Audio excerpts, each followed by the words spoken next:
Bueno, iniciamos acá la revisión de las clases que hicimos sobre Salvador Allende. En este caso mi enfoque fue principalmente económico para entender el auge y debacle del gobierno de Salvador Allende. Para muchas personas este es un tema súper sensible, súper importante porque es parte de su niñez. Gente que tiene 60 años vivió su juventud o vivió su infancia en esta época, por lo tanto es muy significativo. Mucha gente tiene muy buenos recuerdos de esta época y es muy simbólico Salvador Allende para su vida, por lo tanto siempre se le hace la advertencia a todos los estudiantes que es una historia viva. La gente que vivió con Allende, que compartió con Allende, que presenció y que atestiguó al gobierno de Allende, sigue viva y por lo tanto es importante entender que cada uno tiene su propia versión de lo sucedido, cada uno experimentó diferentes hechos y tiene diferentes experiencias, pero lo principal es que recurramos a un consenso de lo que fue el gobierno de Salvador Allende. Yo quiero ser bastante lo menos subjetivo posible con la presentación de Allende y por lo tanto del gobierno de Salvador Allende, y por lo tanto indico que me fijo principalmente en lo económico más que en lo político y en lo cultural. Entonces vamos acá con Salvador Allende. Este es el presidente Salvador Allende. Acá tiene sus lentes, su mirada. Un hombre que estuvo postulándose durante décadas a la presidencia y ya en su cuarta postulación sale elegido y por lo tanto se inicia un gobierno. Él representa al Partido Socialista de Chile. Entonces hay que poner en un contexto a Salvador Allende. Él se encuentra en medio, gobernando en medio de lo que nosotros conocemos como Guerra Fría, un enfrentamiento entre las posturas liberales frente a las posturas socialistas, comunistas, y que se predomina con países como Estados Unidos y la Unión Soviética. Entonces acá tenemos a Estados Unidos y acá tenemos a la Unión Soviética, y estos dos países eran los principales exponentes de esas posturas y por lo tanto había que alinearse con estos países. Y hay que poner un contexto. En 1959 ocurrió una revolución, la Revolución Cubana, y eso provocó también que en muchos países hubiesen revoluciones socialistas, tomando como ejemplo la Revolución Cubana. Vimos en las clases pasadas que era súper importante la Revolución Cubana porque le daba una muestra, era un símbolo de que si Cuba pudo, entonces cualquier país puede.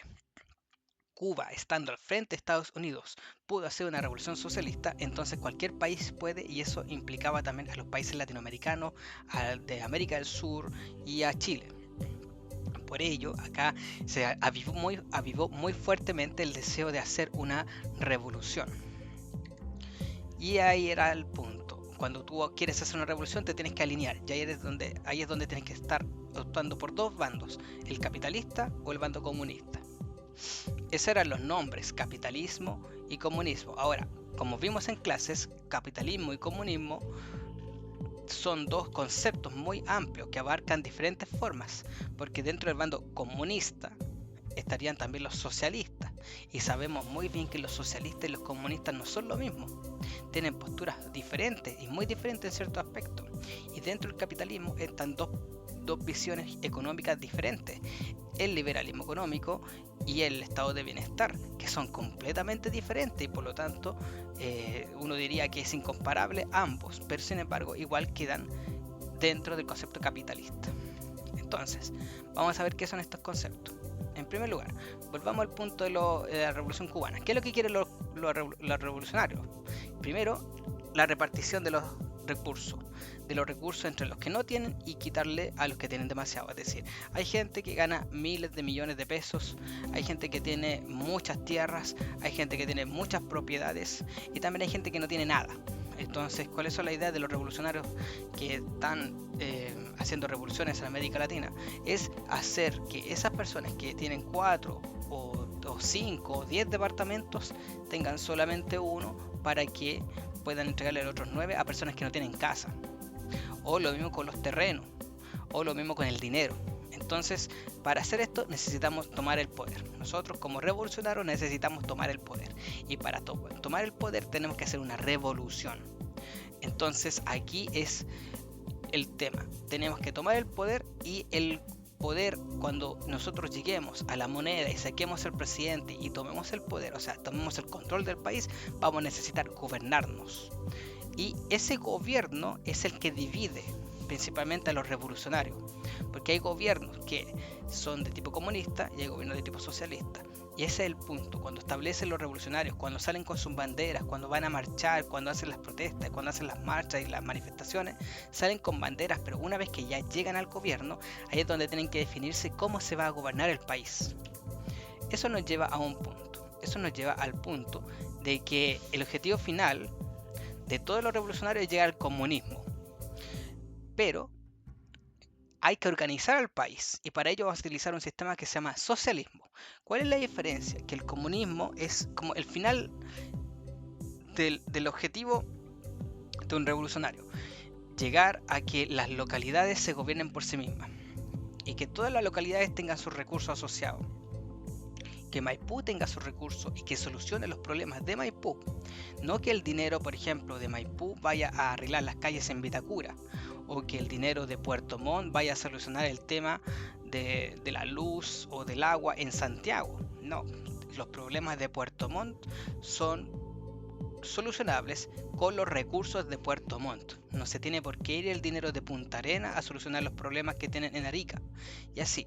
Entonces, ¿cuál es el punto? De que el comunismo busca que haya un gobierno de localidades y que estas decisiones de localidad las tome la gente, la localidad, los habitantes de la localidad, incluso que no haya un líder, sino que todo se tome de forma democrática a través de asambleas. Ese es el objetivo final, lograr ese tipo de gobierno en el que cada asamblea toma decisiones a nivel local. Sin embargo, eso no puede suceder porque no va a resultar. Y no va a resultar porque va a provocar división. Va a provocar división del país, va a provocar división de regiones. Otras regiones van a volver a ser liberales, va a haber revoluciones internas, va a provocar caos. Lo vimos en la clase de Lenin, cuando vimos por qué Lenin termina su gobierno mal. Entonces, ¿qué es lo que se necesita? Antes de que hagamos el comunismo, es necesario que tomemos el control del país y controlemos bien al país. Controlemos cada una de las regiones y cada una de las localidades, y recién entonces podríamos hacer comunismo. Ese sistema en el que un gobierno controla todas las regiones y controla todas las localidades se llama socialismo. Entonces, ¿qué vamos a hacer? Que vamos a aplicar el socialismo para después llegar al comunismo. Pero ahí está el punto, hay que hacer las divisiones. El socialismo es un grupo de personas, de ejército revolucionario, que toma las decisiones de manera centralizada, o en un gobierno puede ser el Partido Socialista, puede ser un partido comunista, o puede ser un partido, no sé, de estado de bienestar, lo que sea, pero tiene que ser un grupo centralizado, que tome las órdenes, que tome las decisiones de manera centralizada. Y ese grupo toma las decisiones y el resto del país obedece o sigue las instrucciones, sigue las decisiones. Bien, entonces acá tenemos una imagen, una revolución, la revolución se está llevando a cabo, ahí vemos el tanque, avanza por la ciudad y toda la gente ahí celebrando el inicio de la revolución. Entonces, ¿qué va a tener? Que como es necesario controlar el país, hay que establecer un gobierno que tenga todo el control, porque es muy probable que van a haber gente rebelde que no va a querer la revolución, sobre todo empresarios, sobre todo la gente que tiene 8 casas, la gente que tiene muchos terrenos, o gente que tiene mucho dinero, no va a querer revolución, y por lo tanto van a intentar hacer una contrarrevolución. Para eso es necesario que tomemos el control absoluto del país, y eso nos va a llevar a una dictadura.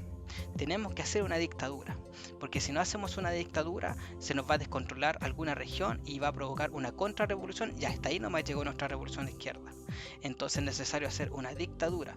La gente va a hacernos caso por las buenas o por las malas.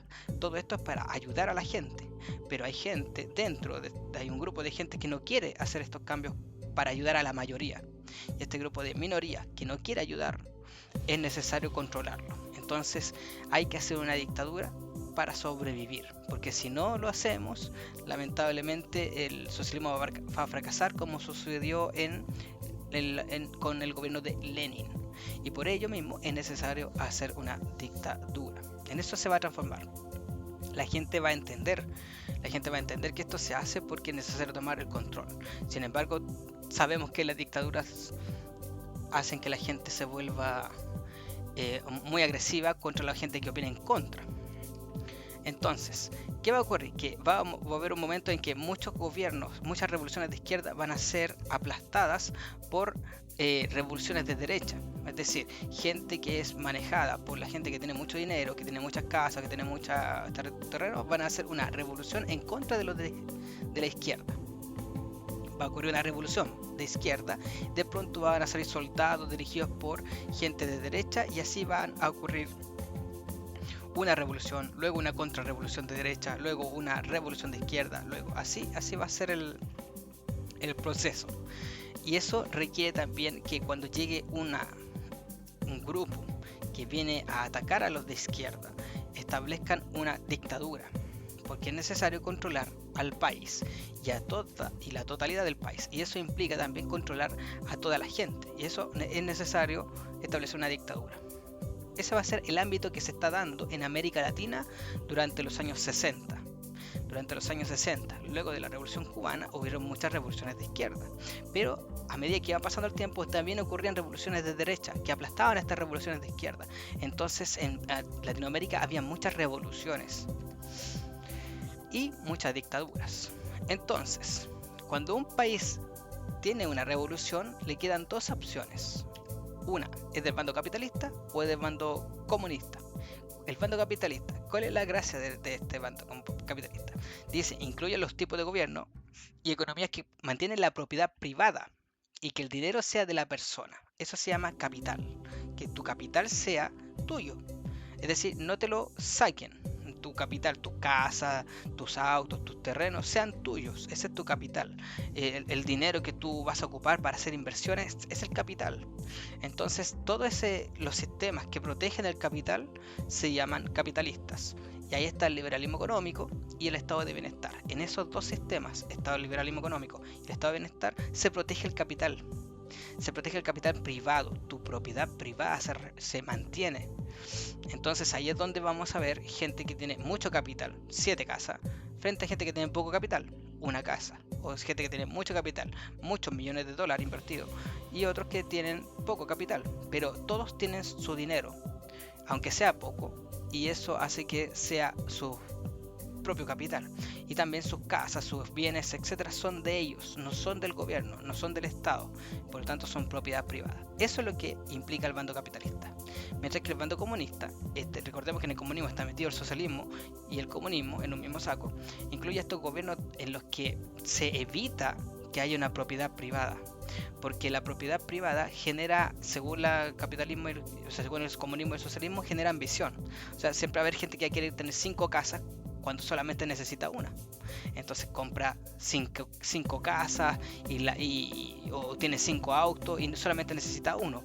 O gana 40 millones de pesos cuando podría fácilmente vivir con 5 millones de pesos al mes. Pero no, prefiere ganar 40 millones y eso implica que haya gente que no tenga tanto dinero y gana menos. Entonces todo eso, toda la propiedad privada y el capital, según el comunismo y el socialismo, implican que la gente se vuelva mala. Por lo tanto hay que eliminar el capital y hay que eliminar la propiedad privada. Y eso implica que el que sea el dueño de las casas, entre comillas dueño, es el gobierno, es el Estado. Es el gobierno. Es decir, el gobierno es el que es dueño de las casas. Tú no eres dueño de tu casa, es el gobierno el que te da la casa a ti y te la asigna. También te da un auto, te da educación, te da todas las cosas que tú necesitas, pero no son tuyas y por lo tanto son del gobierno, son de la comunidad incluso. Y eso hace que estos gobiernos estén en contra de que haya capital y de que haya propiedad privada. Bien, entonces eso le toca elegir a una revolución. ¿De qué bando va a ser? En este contexto tenemos a Salvador Allende. Aquí aparece Salvador Allende y Salvador Allende va a tener propuestas. Y estas propuestas ustedes las conocen, ya las han visto porque están presentes en muchos gobiernos anteriores, pero vamos a ver las principales. La que es significativa tiene que ver con convertir lentamente el estado de bienestar en socialismo. Es decir, pasar de las propiedades privadas y capital a unas propiedades de gobierno. Entonces, ¿qué quiere decir esto de ser socialista? Quiere decir que tiene que convertir cosas privadas de gobierno. Y aquí vamos a meternos con las empresas. Las propuestas de Salvador Allende son convertir empresas privadas, que tienen un dueño, que tienen un empresario, en empresas dirigidas por el gobierno. Es decir, que el dueño de la empresa no sea un empresario, sino que sea el gobierno. Y el gobierno es el que va a asignar todas las capacidades de la empresa. Entonces ahí es donde comienza ya un miedo contra Salvador Allende, porque si yo soy empresario y yo tengo una empresa, no quiero que me quiten la empresa, porque es mía. Entonces aquí viene la idea de que Salvador Allende busca quitar las empresas privadas, y es donde empieza el miedo. Entonces, ¿cuáles son las otras propuestas de Salvador Allende? Hacer una reforma agraria a nivel nacional. Es decir, vimos en los gobiernos anteriores, en el gobierno de Eduardo Frei Montalva, que se agarró el terreno de una persona y se le dijo: usted trabaja solamente un trocito, el otro resto del terreno usted lo tiene todo botado, ni siquiera lo trabaja.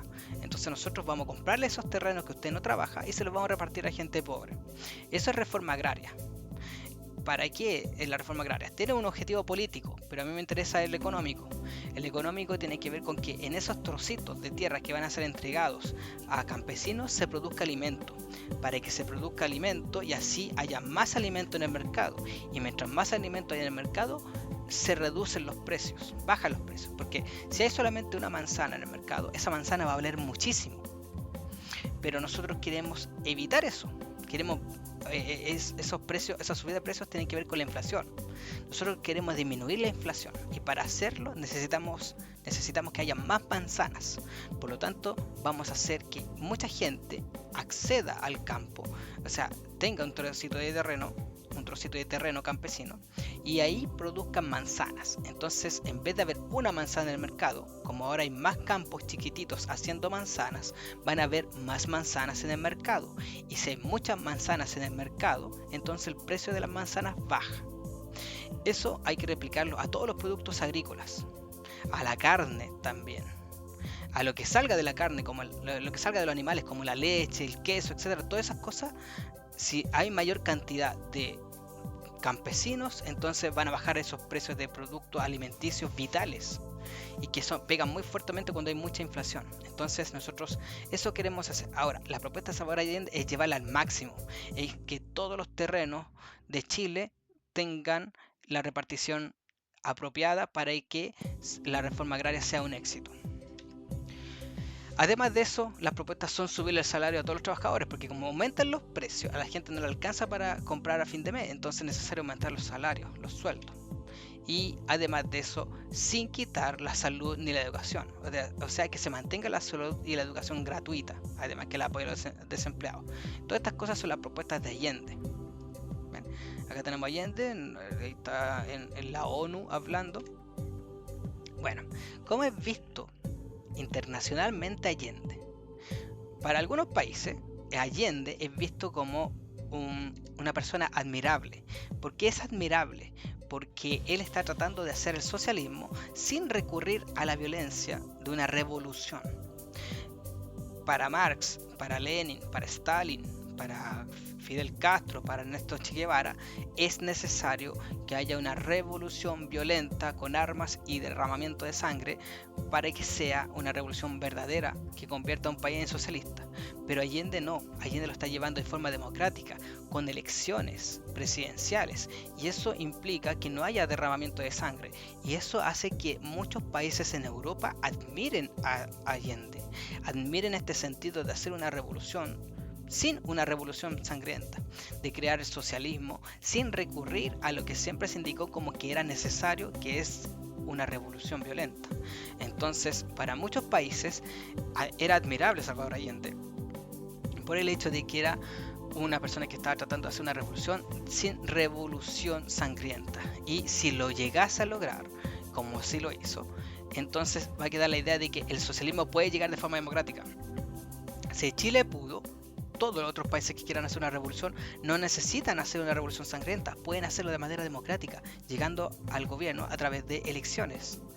Eso es una mala idea para Estados Unidos, porque para Estados Unidos que Chile lo logre significa que también otros países van a querer hacerlo. Entonces más países se van a volver socialistas, y eso es malo para los liberales económicos, y por lo tanto Chile es un ejemplo para otros países de algo que es peligroso. Chile no puede llegar a tener un presidente como Salvador Allende, porque si llega a ser elegido, entonces va a ser un representante de que algo sí se puede hacer, que es que el socialismo llegue por elecciones. Ahora, ¿qué va a pasar con la Unión Soviética, por ejemplo? Para la Unión Soviética no es bien visto el gobierno de Salvador Allende. No lo toman como enemigo. También Fidel Castro no lo va a tomar como enemigo en Cuba, pero sí lo van a tomar como una revolución, perdón, como un gobierno socialista que no es real, porque todo gobierno necesita ser gobierno a través de una revolución.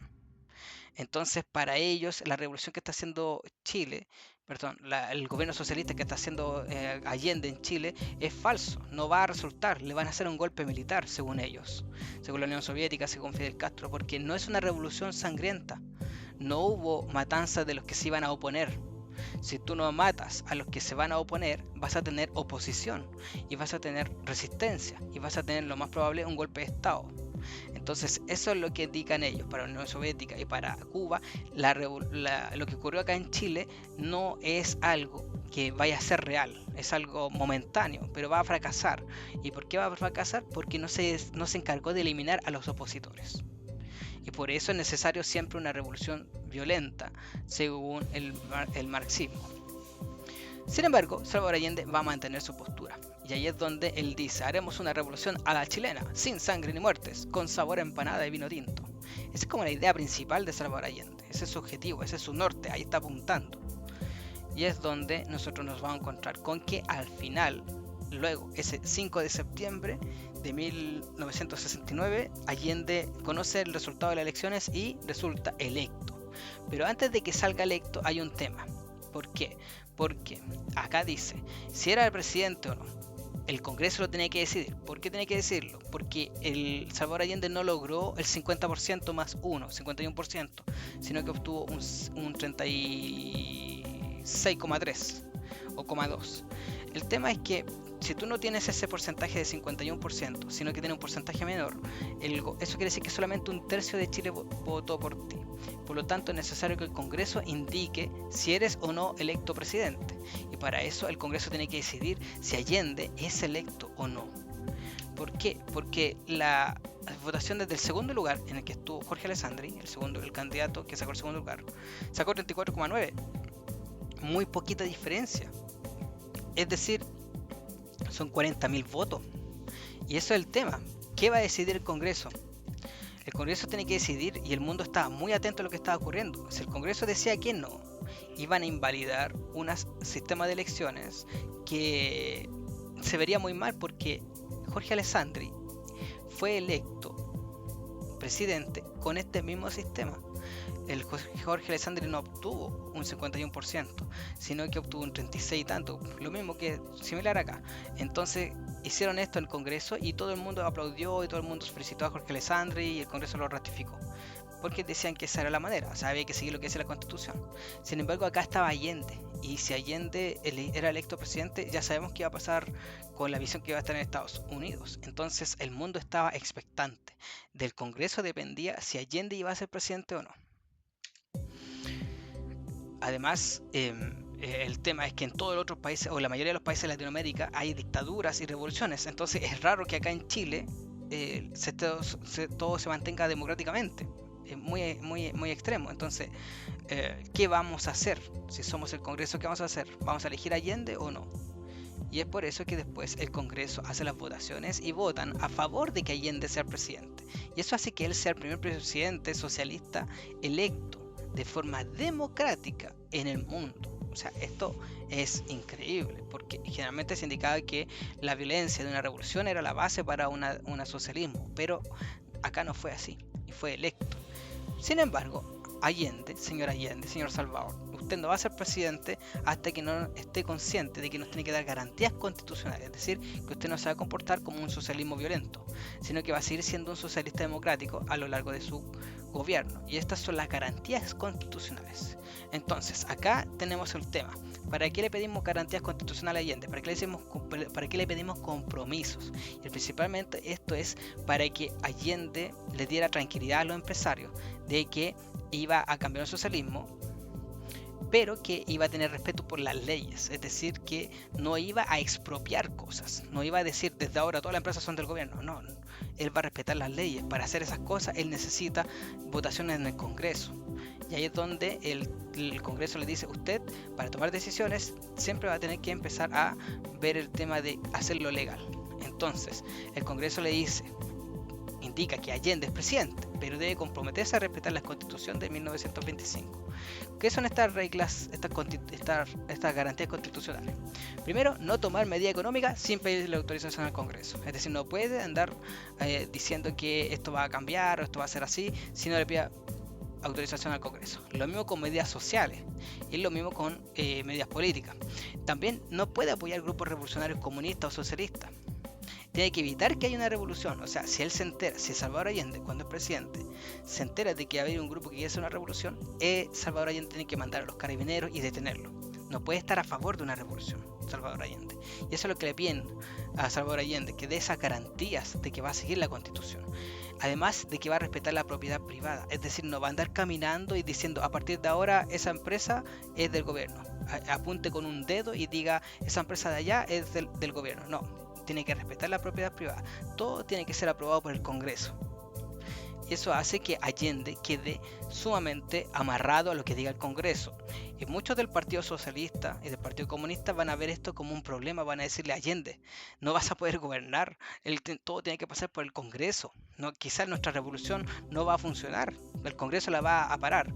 Y ahí es donde Allende se mantiene en la posición de que él quiere hacer esto sin necesidad de que haya una revolución sangrienta.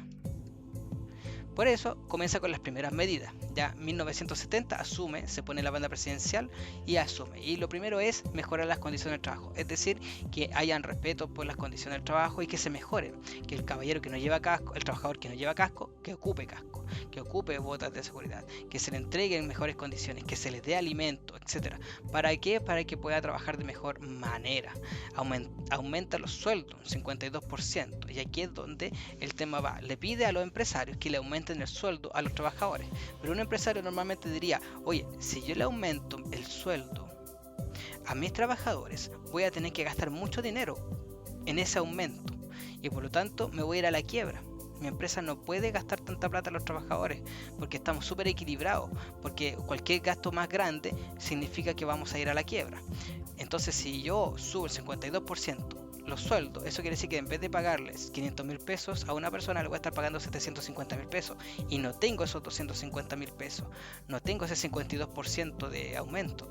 Y ahí es donde el gobierno comienza a decir, ya, yo te ayudo, yo te voy a dar un poco de plata, yo te voy a subvencionar esto, te voy a pasar esta otra plata, la voy a sacar del Banco Central para que todos los empresarios puedan subir el sueldo. Y así los trabajadores pueden ahora ganar más dinero. Pero lo que también ayuda a Allende es que se generen los sindicatos. Un sindicato es un grupo de trabajadores que se encarga de dar voz a los trabajadores dentro de una empresa. Por ejemplo, antiguamente los empresarios podían echar a las personas sin darle mayores explicaciones. Si alguien se oponía porque decía que tal vez les pagaban poco, que encontraban que era injusto las condiciones, que no le entregaban casco, que no tenían como, no sé, afrontar alguna adversidad. Entonces, lo que hacían los jefes era simplemente echarlo a todos, o echar a los que estén oponiéndose, a los rebeldes. Pero con un sindicato eso no pasa, porque un sindicato es un grupo de trabajadores que representa a todos los trabajadores de la empresa. Entonces el jefe, cuando quiere echar a este grupo del sindicato, no puede, porque están protegidos por ley. La gente del sindicato no puede ser despedida fácilmente. No es como que al jefe le dé la cuestión y eche a un montón de personas. No, si están en el sindicato están protegidos. Y si están en el sindicato les cuesta mucho que los echen. Y además el sindicato se puede organizar y puede provocar y generar una revolución, una protesta dentro de la empresa. Si el sindicato se une, tienen la protección del gobierno para, por ejemplo, hacer una huelga y que no los echen después de hacer la huelga. Y ese es el tema. Entonces, acá los sindicatos ganan mucho poder en la época de Allende y por lo tanto pueden pedir cosas, pueden pedir mejoras laborales haciendo una huelga.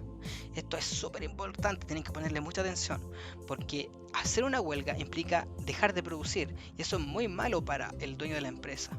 Entonces el dueño de la empresa va a estar en un problema porque va a tener a los sindicatos esperando va a tener a la gente, a los trabajadores, va a tener que empezar a tratarlos bien, porque si los trata mal, el sindicato se puede organizar y puede organizar una huelga.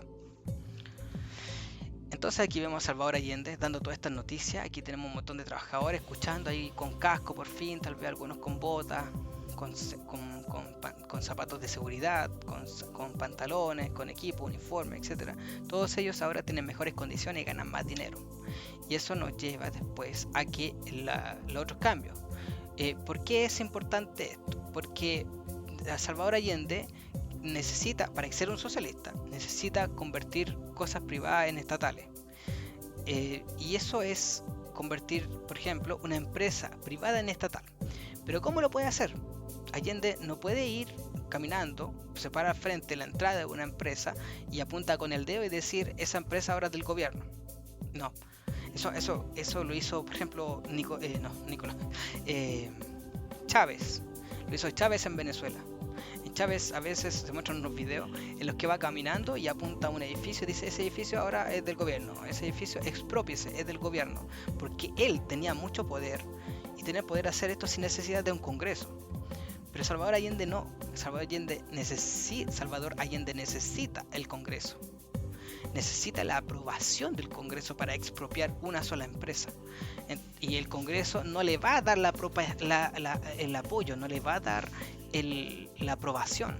Entonces Salvador Allende tiene que buscar una forma de hacer que una empresa privada se convierta en empresa estatal, una empresa dirigida por el gobierno. ¿Cómo se hace eso?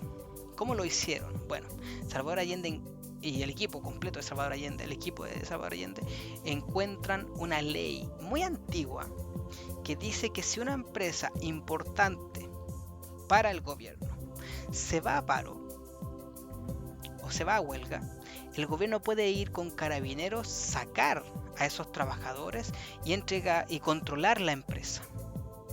Eso era en una época en que mucha gente tenía miedo de que hubiera un socialismo. Entonces los empresarios tenían mucho miedo de eso. Pero esta ley se hizo para poder controlar empresas. Y esta ley la encontraron, estaba en la Constitución de 1925. Por lo tanto el equipo de Allende dijo, oye, mira, esta es la forma. En esta ley dice que si una empresa se va a huelga, nosotros como gobierno podemos ir a controlar esa empresa. Sacamos al empresario que es dueño de esa empresa, lo sacamos de la oficina y ponemos a alguien del gobierno a dirigir la empresa. Y así convertimos esa empresa privada en empresa dirigida por el gobierno. Y ahí es donde el equipo de Salvador Allende dijo, buena idea, entonces hagámoslo. Si una empresa importante se va a huelga, el gobierno puede entrar a controlar la huelga para que siga produciendo. Eso hace que el gobierno se la pase después al sindicato. Entonces, cuando hay una empresa en una mala situación, el grupo de trabajadores de esa empresa puede hacer una huelga. Entonces el gobierno va y dice, ustedes están haciendo una huelga, nosotros vamos a controlar la empresa. Y se meten los carabineros, sacan a los trabajadores de forma pacífica, porque lo que quieren los trabajadores es que el gobierno controle la empresa. Entonces hicieron intencionalmente la huelga para que vengan los carabineros. Los carabineros los sacan a ellos, a los trabajadores, y después de eso llega una persona representante del gobierno que comienza a controlar la empresa. Y ahí es donde el empresario dice, oye, pero esta es mi empresa. Entonces el caballero del gobierno le dice, no, ya no es su empresa, ahora es una empresa dirigida por el gobierno, hasta que se calme la situación. Y ahí es donde esa persona del gobierno llama a los trabajadores que habían sacado por los carabineros y los vuelve a meter en la empresa para que sigan trabajando. Solamente que ahora es dirigida por el gobierno y las ganancias van para el gobierno y los precios los dirige el gobierno y los sueldos los establece el gobierno.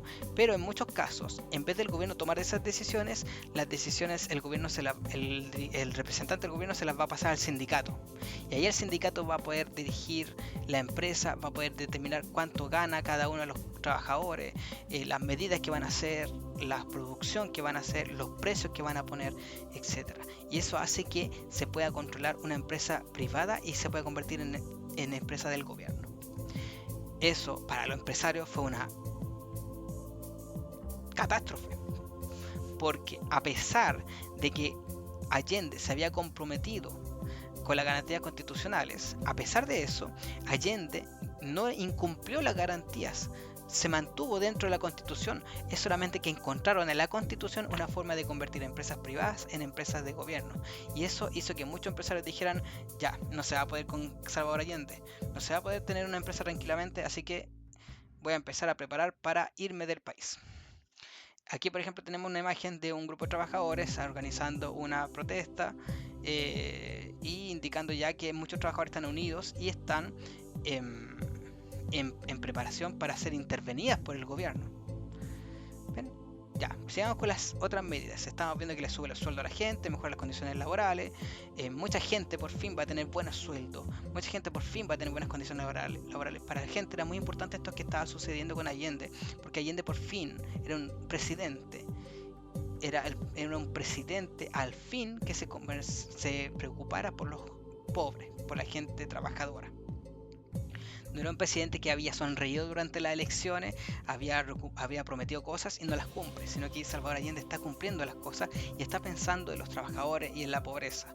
Y eso es lo que hace que mucha gente tenga un hermoso recuerdo de Allende, porque muchas de las mejores condiciones de trabajo las vivieron en este gobierno. Entonces, aquí hay otra cosa.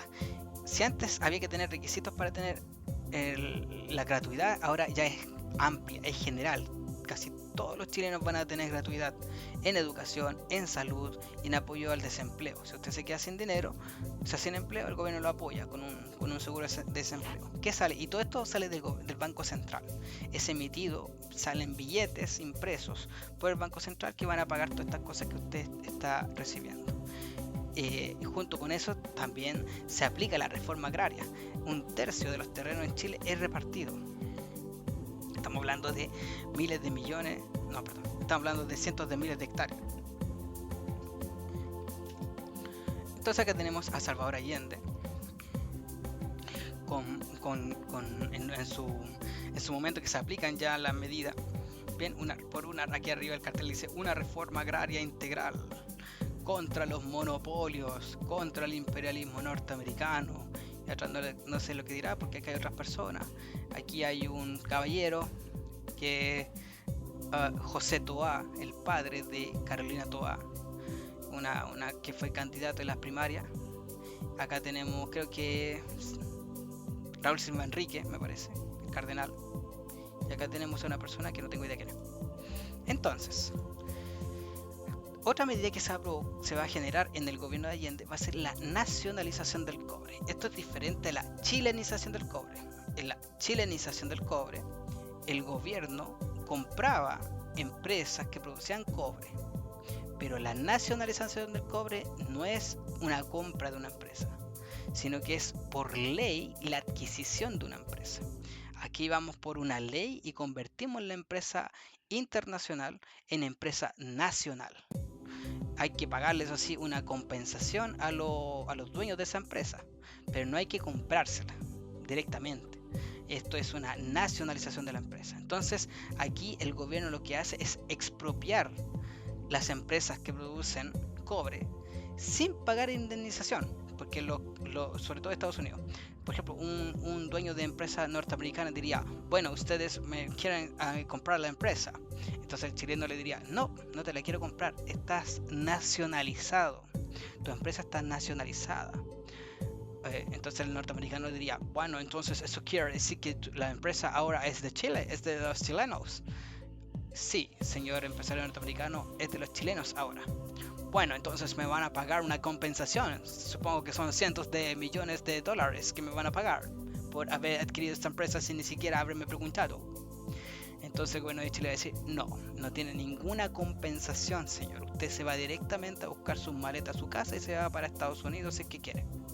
Pero esta empresa es de Chile y no le vamos a pagar nada. Y ahí es donde el empresario norteamericano va hacia su casa, agarra sus maletas, se va a Estados Unidos y comienza a decirle al presidente de Norteamérica: hay que hacer algo contra estos chilenos porque nacionalizaron mi empresa, y si lo hacen en Chile lo harán todos los países.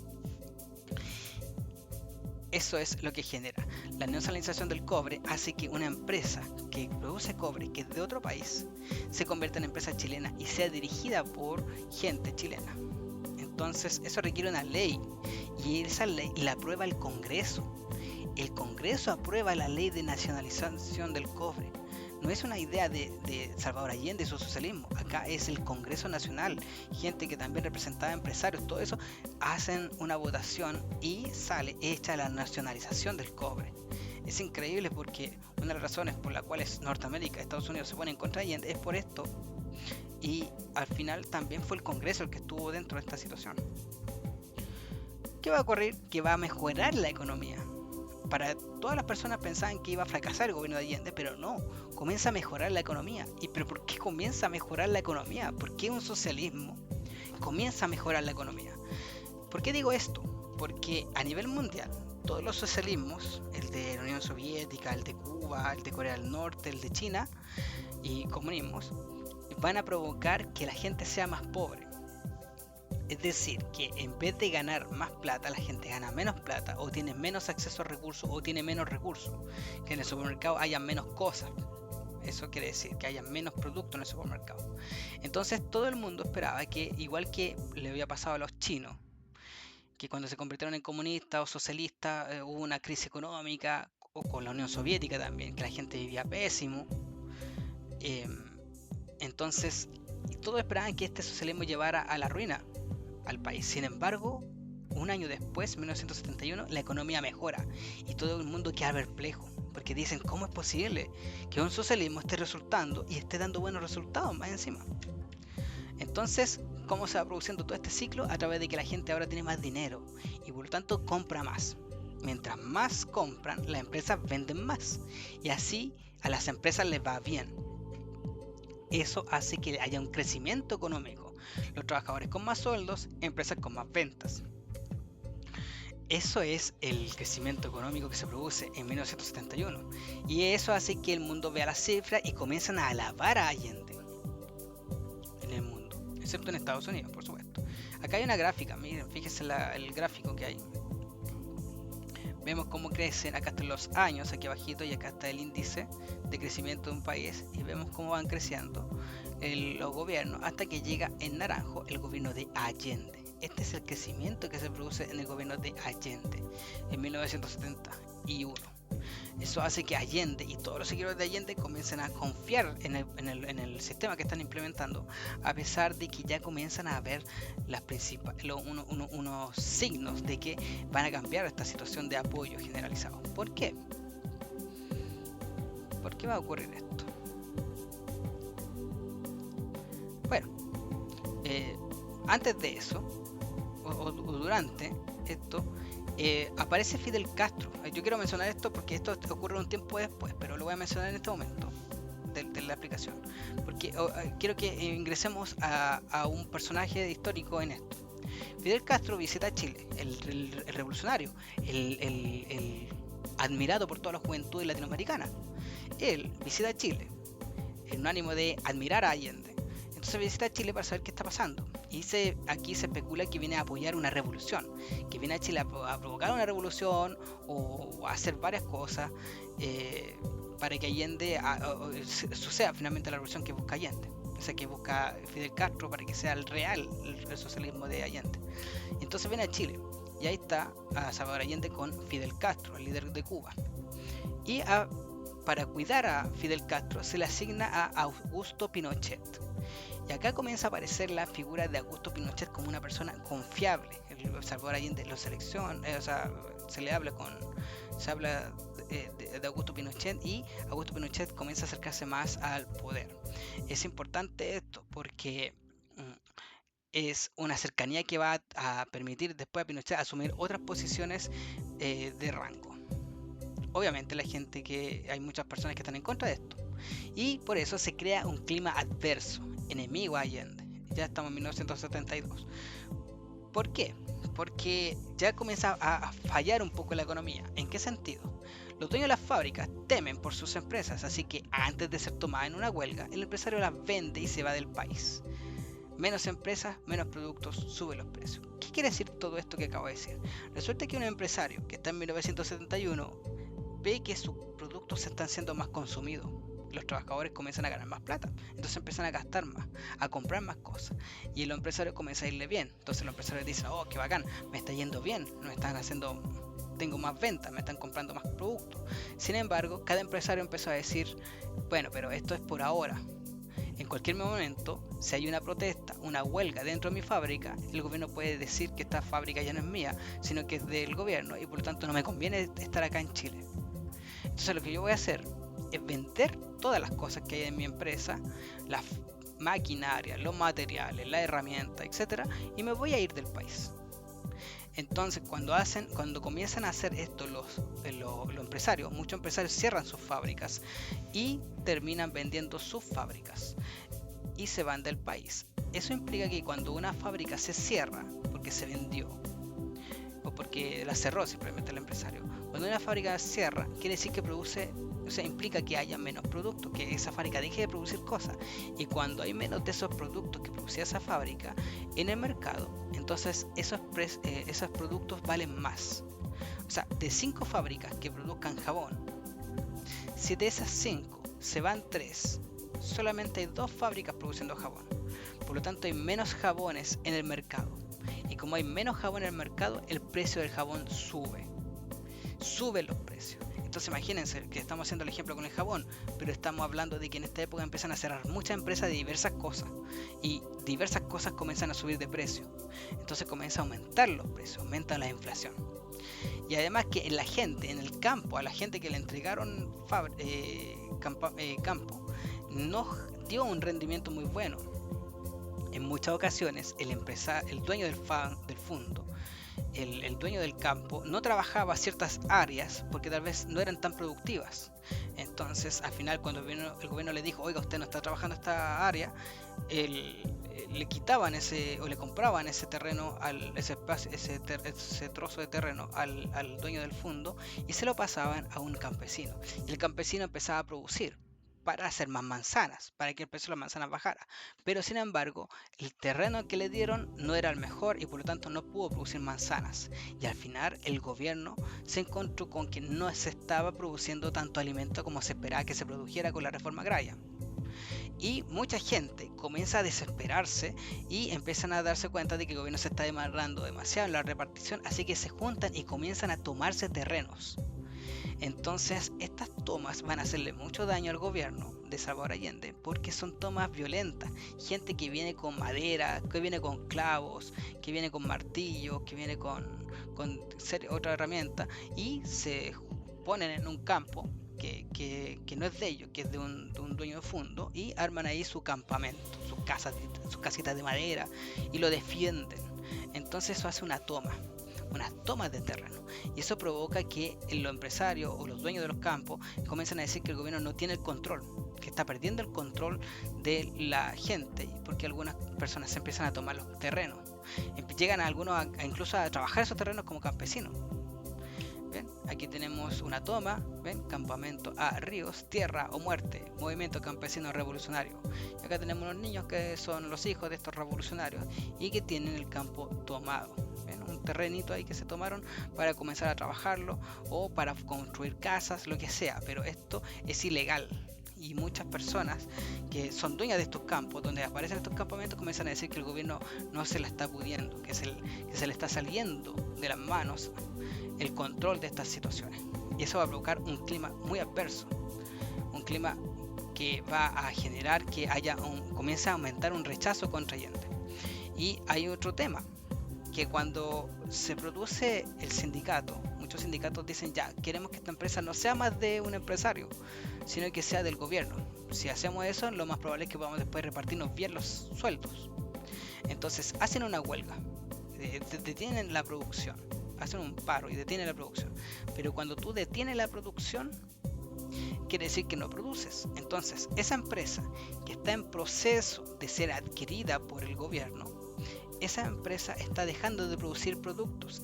Y si hay menos productos en el mercado, los productos del mercado aumentan sus precios. Es decir, si de las 5 fábricas de jabón que habían, 3 eran de empresarios que se fueron de Chile y cerraron la fábrica, solamente nos quedan 2 empresas de jabón. Pero si una de esas empresas de jabón quiere ser del gobierno, el sindicato quiere que esa empresa sea del gobierno, entonces van a hacer una huelga y van a dejar de producir. Por lo tanto, dejan de producir jabón, así que solamente queda una empresa que produce jabón y el precio de ese jabón va a aumentar considerablemente. De ese jabón que produce esa empresa, la única que está produciendo, bueno, el precio de esos jabones va a aumentar muchísimo, porque van a ser muy pocos productos en el mercado y la gente quiere comprarlo. Y ahí es donde está el punto. Que los empresarios van a empezar a subirle el valor a ese jabón, no solamente porque sean ambiciosos y quieran ganar más plata, sino porque muchas de las cosas que sirven para construir ese jabón también subieron de precio. Porque, por ejemplo, para hacer jabón necesitan, no sé, una enzima que logre convertir el líquido en sólido. Entonces esa enzima la producían 4 empresas, pero esas 4 empresas ahora están en paro y huelga y por lo tanto hay muy poca enzima y por lo tanto el precio de la enzima subió. Y yo quiero que ese jabón me dé dinero. Y si esa enzima vale 10.000 para producir un jabón, ese jabón que yo hago no puede valer menos de 10.000, porque si no estaría perdiendo plata. Tiene que valer más de 10.000 pesos ese jabón. Entonces cuando llega la señora al supermercado y ve que el jabón vale 10.000 pesos, va a decir, oh, es que está caro. Y ahí está la explicación. ¿Por qué suben tanto los precios? No es solamente porque el empresario quiere ganar 10.000, sino que el precio de las cosas que componen ese jabón está muy alto, porque hay muchas empresas que se están yendo a paro, huelga o simplemente los empresarios están vendiendo la empresa. Entonces ahí es donde se produce eso. Si dejas de producir, menos productos y suben los precios. Entonces vemos que están subiendo los precios porque los empresarios se están yendo, porque hay menos productos, porque las empresas se van a huelga, porque hay menos producción en el campo. Es una mala situación para Allende. Y ahí en muchos casos, muchas empresas que dejan de producir, como ganan poco dinero porque dejaron de producir, como ya casi no están ganando dinero, se van a ir a la quiebra. Si no tienen dinero, ¿cómo le van a pagar a sus trabajadores? Se van a ir a la quiebra. Entonces, ¿qué hace el gobierno? Comienza a apoyar a estas empresas que están a punto de irse a la quiebra porque al gobierno no le conviene que hayan tantos desempleados. Y ahí es donde comienza a sacar dinero del Banco Central para mantener empresas que deberían haber quebrado. Y ese dinero hace que llegue el dinero a los bolsillos de los empleados y esos empleados tengan dinero y hacen que también suban los precios. Porque mientras más dinero en el mercado, más suben los precios. Entonces, ya a fines de 1972, todo comienza a colapsar. El Congreso comienza a ponerse en contra de Allende. Está diciéndole, oiga, usted no puede gobernarse, no puede, ya se le está saliendo de control el gobierno. La gente está haciendo tomas, se le están yendo los empresarios, la gente que está en la huelga no produce, los precios están aumentando, esta situación no va. Aquí el gobierno no lo va a apoyar más. De ahí muchas de las iniciativas de Allende son bloqueadas con votos en contra. Ahí el Partido Socialista comienza a decirle a Allende, ¿sabes qué, Allende? Parece que es necesario que hagamos una revolución. No resultó este gobierno así y hay que hacer una revolución. Entonces el Partido Socialista, al ver que no avanza el gobierno, se pone a presionar a Allende para que tome unas decisiones más duras. Estas decisiones más duras son quizás tomar el control violento o militar, o provocar un golpe de Estado, o llamar a los cubanos que hagan una revolución, etc. Así comienza a colapsar el gobierno de Salvador Allende. Entonces acá también los campesinos, muchos de los campesinos no producen alimentos porque no tienen buenas tierras, así que el gobierno comienza a darle ayuda a través de apoyo financiero, le compran semillas, máquinas, etcétera, pero la producción no es tan alta. Se hace la repartición de las tierras, pero la producción no es tan alta. Y eso hace que también se imprima mucho dinero. Y como sabemos, mientras más dinero hay, más inflación. Y como hay pocos productos en el mercado, se empiezan a aparecer fuertemente las filas, las colas para conseguir alimentos.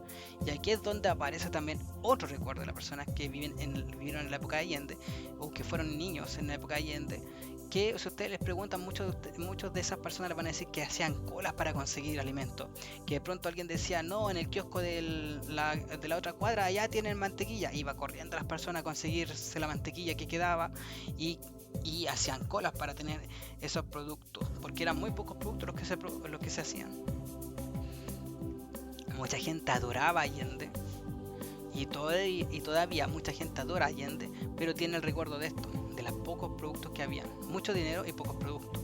De hecho, había gente que guardaba los productos, que no los vendía, sino que los guardaba. Gente que recibía queso y los guardaba para subir más el precio y ganar un poco más de dinero. Entonces iba gente y de pronto decían, no, acá tienen guardado estas cosas porque quiere que suban los precios de las cosas, es un especulador, y cerraban los locales. Entonces hubo también mucha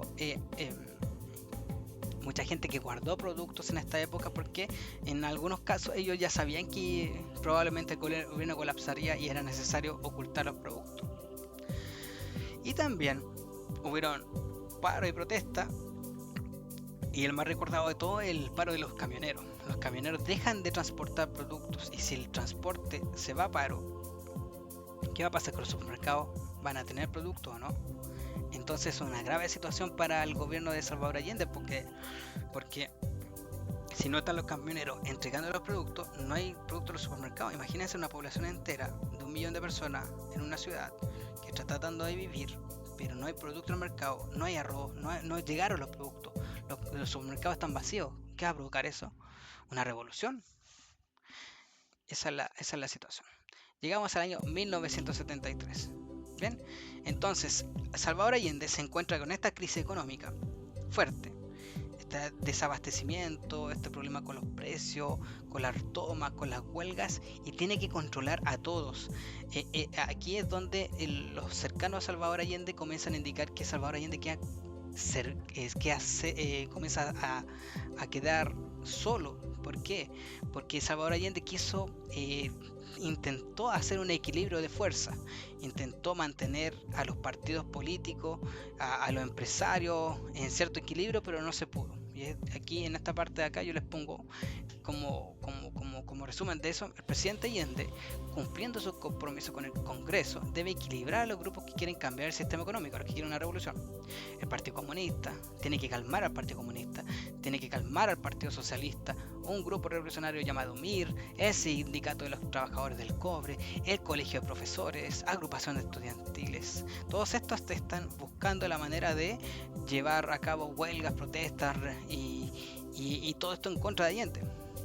Así como también hay protestas en contra de Allende, también hay protestas a favor de Allende.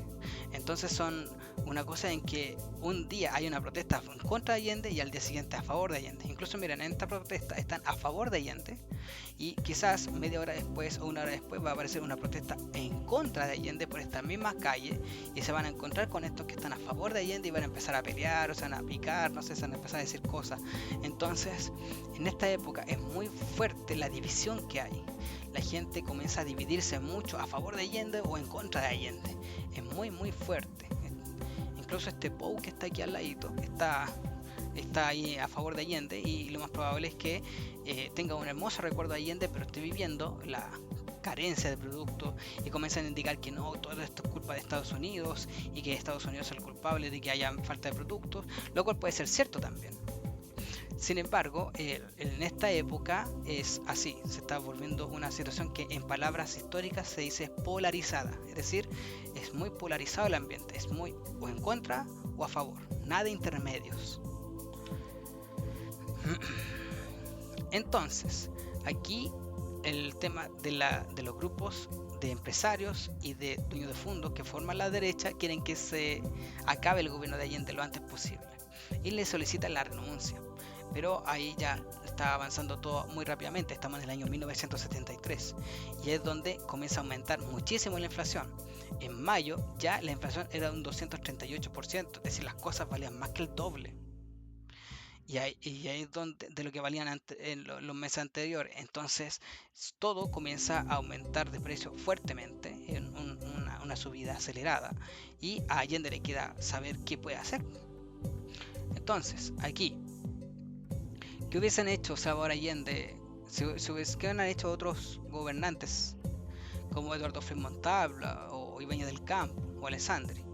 ¿Qué hubieran hecho? Muchos hubieran quizás congelado los sueldos, pero hubieran provocado el repudio de la gente, el enojo de la gente. Quizás otros no, hubieran imprimido más dinero, como sea. El tema es que había bombardeo acá de información de cómo lo estaba haciendo mal el presidente. Y aquí destacan los diarios de derecha, que comenzaron a atacar directamente al presidente. Esto es porque los diarios de derecha, a pesar de que había subido la inflación, podían imprimir mucho papel, ya que tenían mucho apoyo de Estados Unidos, que Estados Unidos quería que se acabara este gobierno de Allende. Entonces comienzan a darle dinero a los diarios para que comiencen a llamar a que se acabara el gobierno. Y los diarios de izquierda comenzaban a publicar otras cosas. Por ejemplo, los diarios de izquierda, estos socialistas comunistas, llamaban a la gente a buscar armas y prepararse para la revolución. ¿Por qué para la revolución? Porque todo el mundo ya sabía que el Salvador Allende y su gobierno iba a terminar mal. Todo el mundo ya sabía a inicio de 1973 que esto iba a terminar en un golpe militar. La pregunta es, ¿de qué lado iba a ser el golpe militar? ¿Del lado de la derecha o del lado de la izquierda? ¿Del lado de la izquierda a través de revolucionarios, socialistas o comunistas, o del lado de la derecha a través del ejército? ¿Quién iba a hacer el golpe? Esa era la pregunta. Entonces Allende le queda calmar los ánimos, tratar de evitar que la gente siga así como enojada entre sí, y buscaba soluciones. Por eso ya desde el primer semestre muchos locales comienzan a guardar productos porque saben que va a venir un colapso del sistema y un fin del gobierno. Otros lo hacen intencionalmente para que se vuelvan más caros los productos, pero principalmente por el hecho de que ya se va a colapsar el sistema. Entonces, para ir a la par con estas subidas de precios de los productos, también Allende comienza a subir los sueldos, y eso va obviamente a generar problemas. Aquí vemos unos diarios en el Mercurio, dice angustiosa escasez de pan, nuevos sectores en paro. Y de hecho, en este diario, el Mercurio también, dice acá, dramático anuncio, Allende, 2 puntos, hay harina solo para 3 o 4 días.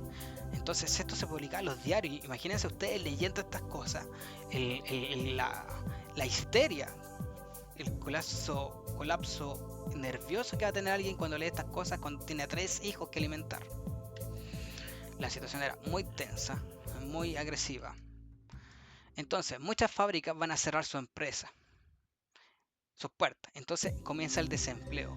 Y hay que considerar algo, el gobierno paga a cada desempleado para que se mantenga. Así que el gobierno tiene que imprimir más dinero. Y si imprime más dinero, más inflación. ¿Ya? Entonces ya la situación está crítica en este primer semestre. Y comienza algo que se llama hiperinflación, cuando ya los precios suben desmedidamente. Aquí al 500% aumenta la hiperinflación. ¿Ven? Hay una estadística. Bueno, comienzan los precios del Super 8. Imagínense que quieren comprarse un Super 8 de 300 pesos de ahora, vale 1800 pesos. Un Super 8 de 300 pesos vale 1800 pesos. Entonces, ¿qué va a ocurrir el segundo semestre de 1973? Aquí el gobierno va a ir a la Unión Soviética y la Unión Soviética va a decir no te puedo ayudar con dinero, ni con armas, ni con nada. Lo siento, Allende, pero tú y yo somos socialistas, sin embargo, tu socialismo va destinado al fracaso. No te vamos a ayudar nada más.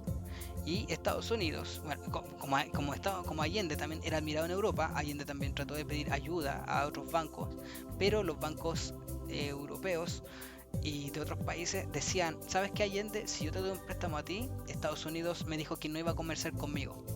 Así que entre ayudarte a ti, prefiero quedarme con Estados Unidos porque no sabemos cuánto tiempo vas a gobernar, Allende. Así que no nos conviene darte un préstamo. Y ahí Estados Unidos consiguió que ningún banco internacional le prestara dinero a Allende. Por lo tanto, Allende no tiene forma de sacar dinero.